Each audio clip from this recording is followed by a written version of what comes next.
Então vamos dar início à nossa reunião dessa noite, com muita alegria, né, por estarmos aqui juntos a esse grupo que é tão caro ao nosso coração, né? Então pedimos a Jesus, o nosso Mestre, que nos conduza até Deus, nosso Pai, nosso Criador, nos abençoando nessa noite em que buscamos compreender melhor o que nós somos, nos conhecer melhor e conhecendo a nós mesmos, podemos então estender o nosso olhar, o nosso sentimento para o nosso próximo, porque essa é a lei da vida, a lei do amor que Deus, nosso Pai, derrama sobre todos nós e quer que todos nós também aprendamos a amar. E assim, unidos em sentimento, em pensamento, em vontade, vamos então pedindo aos benfeitores espirituais que estejam junto à Águida, para que ela nos traga, como sempre, com muita lucidez, com muita simplicidade, mas ao mesmo tempo com muito esclarecimento, as lições que vamos aprender hoje. Graças a Deus e graças a Jesus. Ciência e ciências fundamentais. Livro O Consolador, autor Emmanuel, psicografia Chico Xavier. Ciências fundamentais. 1. Tem o Espiritismo a absoluta necessidade da ciência terrestre? Essa necessidade de modo algum pode ser absoluta. O concurso científico é sempre útil, quando oriundo da consciência esclarecida e da sinceridade do coração. Importa considerar, todavia, que a ciência do mundo, se não deseja continuar no papel de comparsa da tirania e da destruição, tem absoluta necessidade do Espiritismo, cuja finalidade divina é a iluminação dos sentimentos, na sagrada melhoria das características morais do homem. 2.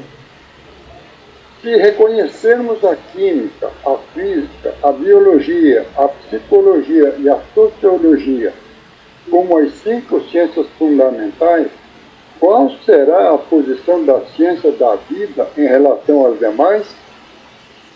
A química e a física, estudando a ação íntima dos corpos, suas reações entre si e as suas propriedades, constituem a catalogação dos valores da ciência material.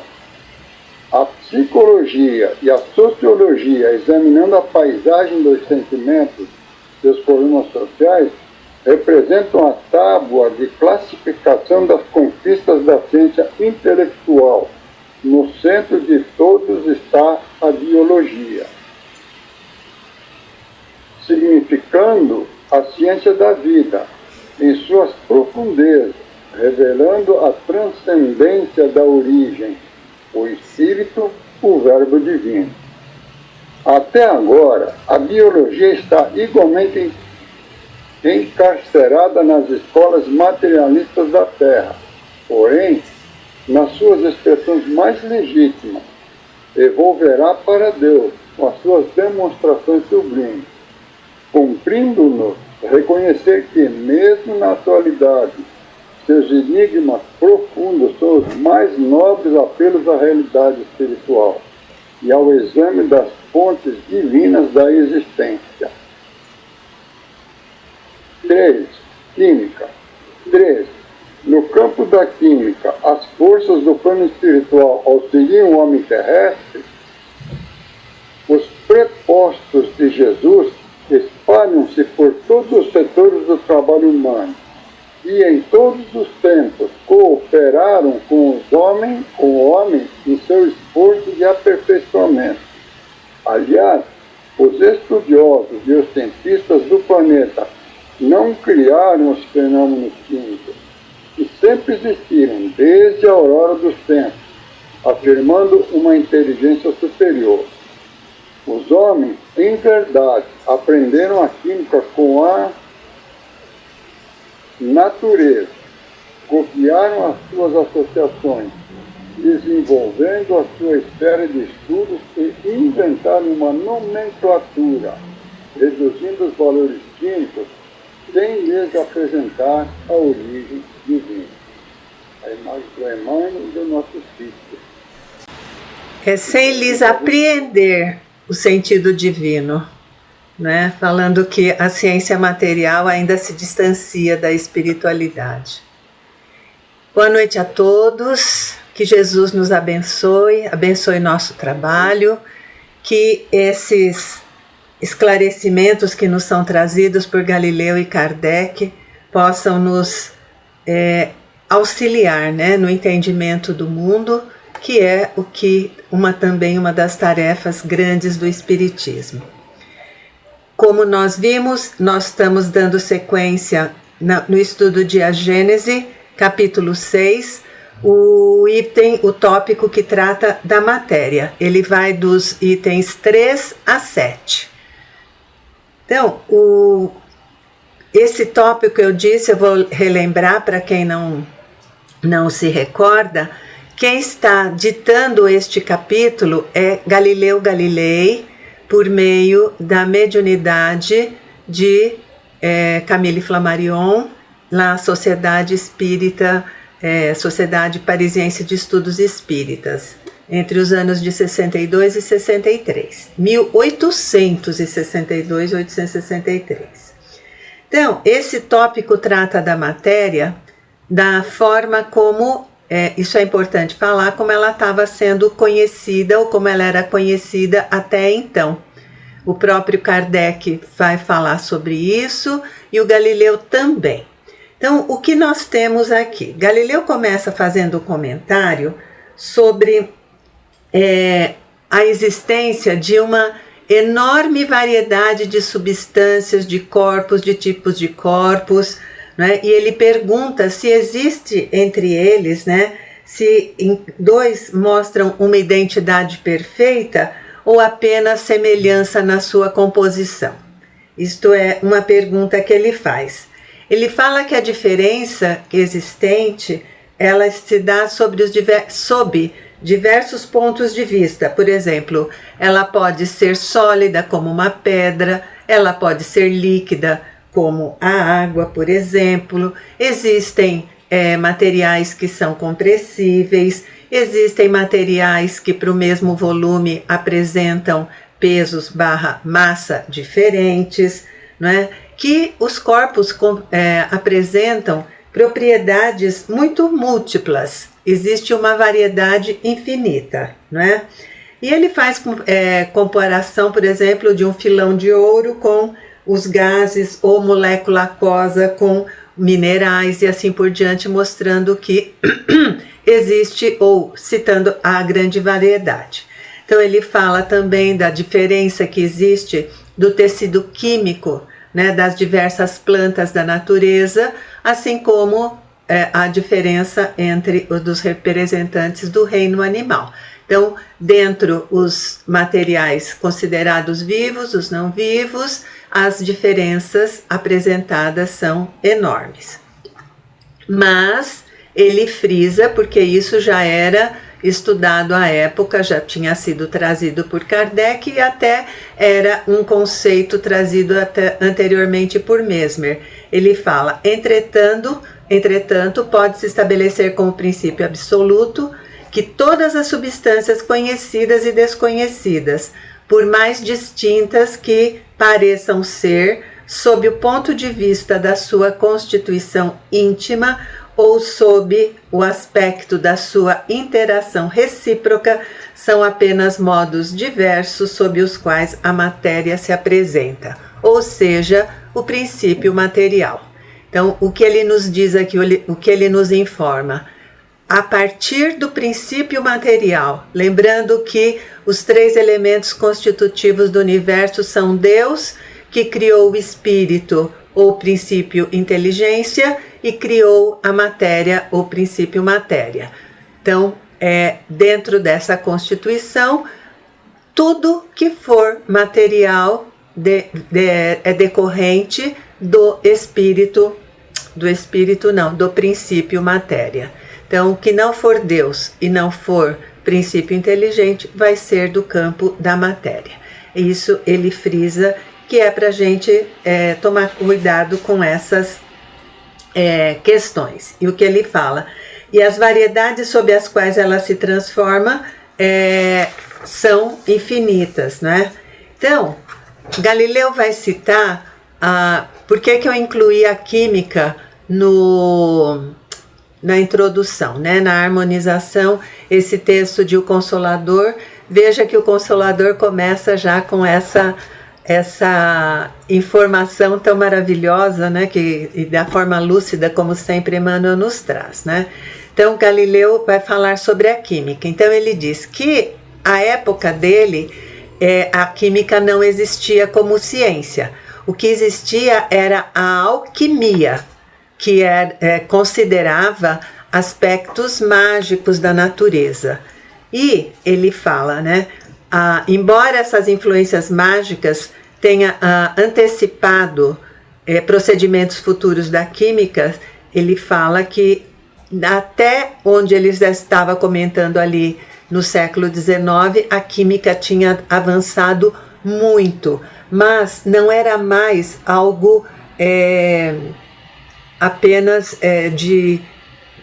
de um desejo, de uma realização. Ela era baseada em método científico, ela era estudada com bases científicas. Ele fala, ela é filha do século da observação e baseada no método experimental. Então, a química já tinha avançado, obviamente não tanto como até agora, mas a química já tinha avançado, pelo menos em relação ao que ele tinha observado enquanto estava na sua encarnação como Galileu. E aí ele traz a observação. A química esclareceu quanto aos 4 elementos primitivos. O que ele está dizendo? Que na antiguidade, o Empédocles de Agrigento, ele estabeleceu a existência de 4 elementos primitivos e irredutíveis. Então, tudo que existiria seria a combinação desses 4 elementos combinados. Então, os elementos seriam a terra, a água, o fogo e o ar. Então, essa colocação e que foi aceita por um bom tempo. Quando chega a química, né, esse estudo, como ele diz, baseado em método experimental, o que a química acabou esclarecendo, né? Que o elemento terrestre é a combinação de substâncias diversas, variáveis ao infinito, como ele acabou de dizer. A química não fala isso, mas ele falou decorrentes de combinações do fluido cósmico ou transformações do fluido cósmico universal, e não apenas de 4 elementos, porque a química demonstrou que o ar e a água também são decomponíveis, né? Que o fogo não é um elemento, fogo é energia, e ele não tem então um estado físico, ele não se trata de um elemento. Trata-se de uma reação química decorrente da combustão de elementos que provocam, né, que liberam calor e luz. Então, a química já vem com essa contribuição maravilhosa de traduzir uma nova realidade diferente daquela que tinha sido aceita por tanto tempo. Outra observação importante que é trazida é que nessa época o calor ele era considerado uma substância que se constituía de átomos sólidos e imponderáveis, que era o fluido calórico, né? Então essa era uma crença daquela época. E aqui se reconhece, né, que ele na realidade é um estado de vibração das moléculas. Então não é uma condição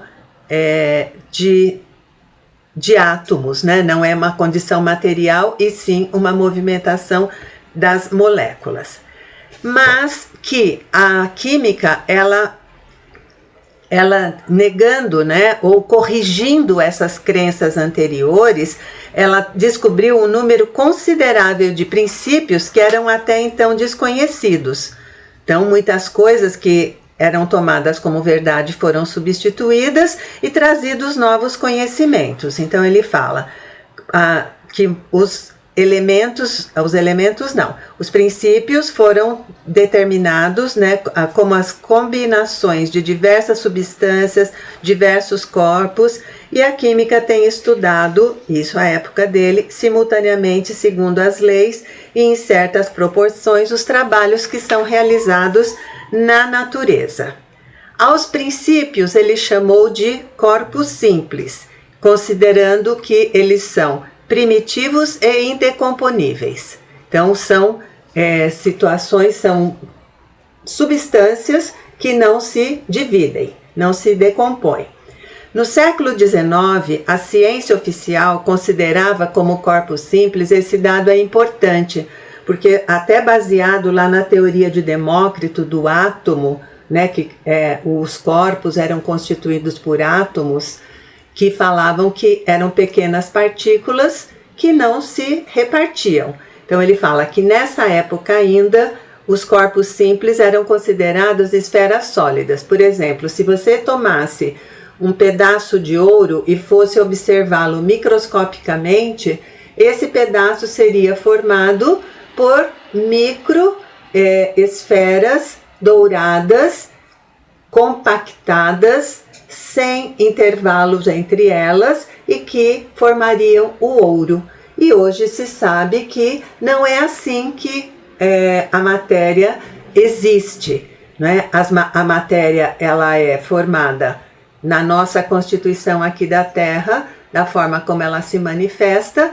Nós temos os átomos que já não são mais átomos, não são indivisíveis, porque eles são formados por um núcleo e onde estão prótons e nêutrons, e ao seu redor as probabilidades de existência de órbitas de elétrons e outras partículas que foram sendo descobertas. Então, essa teoria de que cada elemento, cada material era formado por microesferas, então ele foi substituído pelos novos conhecimentos que avançaram. Kardec comenta que até aquela época, embora o texto seja de Galileu, Kardec ele introduz algumas notas no capítulo e ele fala que até aquela data nenhuma operação conseguiu reduzir a parte mais simples. Que ele está nos dizendo que essa teoria dessas microesferas era aceita porque nenhuma experiência até então. Veja que ele fala até então. Então Kardec já previa, né, já imaginava que novas possibilidades, novos estudos, novas condições poderiam levar a um conhecimento superior ou mais amplo do que era detido até aquela época. Aí ele acrescenta algumas coisas sobre corpos metálicos, ouro, prata ou corpos não metálicos.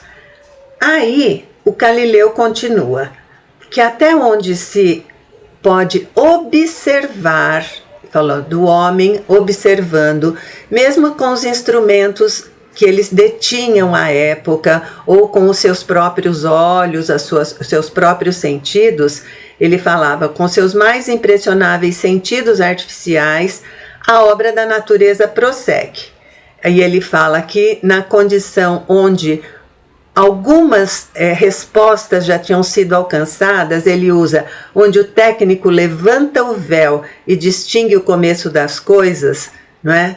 Então ele fala, o olhar daquele que pode perceber o modo de ação da natureza não vê sob os materiais constitutivos do mundo a matéria cósmica primitiva, simples e una. Então ele está falando que por mais que a química estivesse avançada, por mais que ela tivesse estudado em relação a tempos anteriores, mesmo nas mais cuidadosas pesquisas, não se consegue chegar a observar essa matéria inicial, né? Que ele fala, os materiais constitutivos, a matéria cósmica primitiva, simples e una. Então, esta não é uma coisa que tenha se conseguido, e nós sabemos que até hoje também não conseguimos alcançar isso.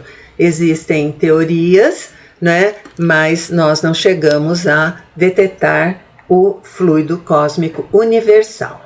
E ele fala que esta matéria, ela apenas se transforma. Isso é uma coisa importante porque nós vemos nos elementos constitutivos do universo, Deus na sua imutabilidade e perfeição absoluta. O elemento inteligente, ele evolui, ele vai adquirindo, vai se desenvolvendo, adquirindo condições diferenciadas superiores às anteriores. Mas a matéria não evolui, a matéria apenas se transforma. Isso é importante, a matéria apenas se transforma. E ele fala que quando dentro dessa transformação, eu não sei como é que ele chega a isso, né, mas deve ser por dedução, que tudo isso volta, mesmo transformada, ela vai voltar ao seu estado inicial, né? Outra coisa que ele traz, afirma que ele não tinha como esclarecer ainda mais, ele sabe que muito haveria de ser dito, mas ele não poderia dizer mais naquela época, e que talvez se ele dissesse seriam opiniões pessoais, né, mais hipóteses, e prefere se calar sobre essa divisão, essa apresentação que é feita da matéria. E ele fala uma frase que eu vou ter de ler inteira, porque ele diz assim: abarcai, se é possível, num olhar investigador, a multiplicidade das operações da natureza, e reconhecereis que, sem admitirmos a unidade da matéria, é impossível explicar não somente os sóis e os planetas, mas também a germinação de um grão sobre a terra ou a formação de um inseto. Então ele pega os casos dizendo que a unidade da matéria é necessária para explicar essa ausência, né, de solução de continuidade, que as coisas não dão saltos, que algumas transformações levam às outras, e que no mundo da matéria tudo está interligado. Então, aí ele fala que essa diversidade que é observada na matéria, ela deve-se ao número de forças que as governam e as transformações serem ilimitadas, bem como as condições em que elas ocorreram. Então, a matéria, ela parte do fluido cósmico universal e vai se transformando de acordo com as forças a que elas são submetidas, né? Então ele fala, independente da classe a que pertence a matéria, se ela for fluido, se for sólido, só há em todo o universo uma única substância primitiva, que é o cósmico ou o cosmo, ou a matéria cósmica, que é o fluido cósmico universal. Então, uma síntese, ele está trazendo o que nós observamos ao olho nu, nós vemos uma variedade imensa de materiais, de tipos, de condições, de situações, de manifestações do mundo material, mas que tudo isso é decorrente da existência, são provenientes do fluido cósmico universal, tá? Então, o que nós podemos ver hoje, os conhecimentos que a gente tem sobre a estrutura da matéria nos traz, como a gente já citou, né? O átomo, ele não é indivisível, pelo contrário, ele é composto por subpartículas, que são o próton, o nêutron e o elétron. E decorrentes também, por início nos prótons e nos nêutrons, foram descobertos com o tempo outras subpartículas, tá? Nós vemos pela a equação de Einstein, aquela equação E igual a mc elevado ao quadrado, sendo E a energia, m a massa e c a velocidade da luz, nós vemos que a energia é igual a massa vezes a velocidade da luz ao quadrado. Que nos diz o quê? Que essas duas coisas estão diretamente interligadas, energia e matéria, energia e massa, e que uma se transforma na outra e a outra se transforma na uma, dependendo das condições em que se encontram. Então, energia e matéria são da mesma natureza, que é uma coisa que a própria doutrina nos fala. Se não for Deus e não for princípio inteligente, é matéria. Então, tudo isso está na mesma categoria dentro dos elementos fundamentais da formação do universo, do que o universo é feito. Então, esse é um dado que é importante. E a matéria, ela apresenta uma série de propriedades. Então, eu vou falar, só citar algumas mais rapidamente. Não é que ela fala, ela apresenta massa, apresenta volume, impenetrabilidade, divisibilidade. Depois, se houver tempo, a gente pode destrinchar mais cada um deles.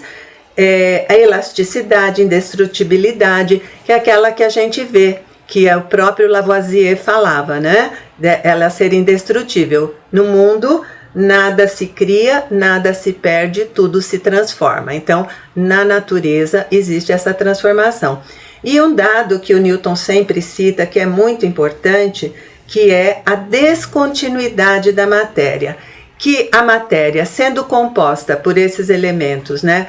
O núcleo com prótons e nêutrons e os elétrons girando em volta, essas distâncias interatômicas, elas são muito grandes, né? A distância dos elétrons aos núcleos. Então, é uma distância muito grande. O que acaba acontecendo? Existe um grande vazio. Então, essa sensação de concretude, ela é uma sensação própria da nossa condição de seres existentes aqui na Terra nesse momento. Por quê? Porque, no fundo, a matéria, ela a quantidade é muito pequena, o intervalo entre todas essas estruturas ele é muito grande, só que na nossa percepção eles oferecem realmente, né, uma resistência, porque nós também, a nossa matéria física também é formada da mesma matéria mundial, não, da mesma matéria existente no universo. Então nós temos essa condição de observar ou de perceber, não é de observar, é de perceber algo contínuo, como sendo que este algo não é contínuo e oferece sim, alguns não, oferece grandes intervalos, uma grande coisa. Ele fala, a impressão causada de concretude não corresponde à real condição da matéria. Eu gostaria só de fazer uma observação, que nós sempre dentro da doutrina estamos falando sobre a influência da matéria, né? No livro Vinha de Luz, Emmanuel, ele fala no capítulo chamado Em Peregrinação, ele fala, porque não temos aqui permanente, mas buscamos a futura. É uma citação de Paulo na carta aos Hebreus, capítulo 13, versículo 14. Então, Emmanuel nos comenta nesse título aqui o quê? Que nós, na Terra, enquanto encarnados e ainda pouco espiritualizados, nós nos prendemos ao que é material. Nós nos prendemos àquilo que a traça rói, que a ferrugem corrói e ao que o ladrão rouba. Que nessa condição nós não nos dedicamos à nossa condição espiritual.